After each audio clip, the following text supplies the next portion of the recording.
అమెరికాలో భారతీయులకు వరుసగా షాకులు తగులుతున్నాయి. అమెరికాలో ఇమిగ్రేషన్ నిబంధనలను కఠినంగా అమలు చేయడమే దీనికి కారణం. నిబంధనలకు విరుద్ధంగా నివసిస్తున్న విదేశీయులను స్వదేశాలకు పంపించే ప్రక్రియ మరింత వేగవంతమైంది. తాజాగా అమెరికా ఇమిగ్రేషన్ కోర్టులు జూన్ నెలలో ఏకంగా 801 మంది భారతీయులను వెనక్కి పంపివేయాలని ఆదేశాలు జారీ చేశాయి. అంతకుముందు మే నెలలో ఈ సంఖ్య 840గా నమోదైంది. జూన్లో ఇది కొంచెం తగ్గినప్పటికీ ప్రస్తుతం భారతీయులను వెనక్కి పంపే ప్రక్రియ కొనసాగుతోంది. మొత్తం మీద ఈ కేసుల పరిష్కార వేగం గణనీయంగా పెరిగిందనే చెప్పొచ్చు.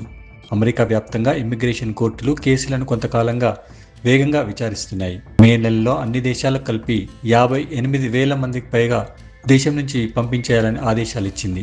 జూన్ నాటికి ఈ సంఖ్య ఏకంగా 30% మేర పెరిగింది. అంటే 78,000 పైగా చేరుకుంది.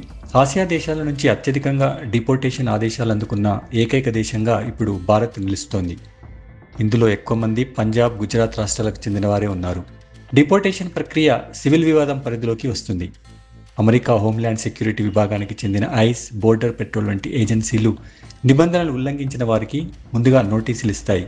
ఆ తర్వాత ఇమ్మిగ్రేషన్ జడ్జీలు సదరు వ్యక్తి అమెరికాలో ఉండడానికి అర్హుడా కాదా అనే అంశాన్ని పరిశీలించి తుది నిర్ణయం తీసుకుంటారు. లాటిన్ అమెరికా దేశాలతో పోలిస్తే భారతీయ వలసదారుల సంఖ్య తక్కువే అయినప్పటికీ డిపోర్టేషన్ ఆర్డర్ల పరంగా చూస్తే మాత్రం భారత్ అగ్రస్థానంలో ఉంటుంది.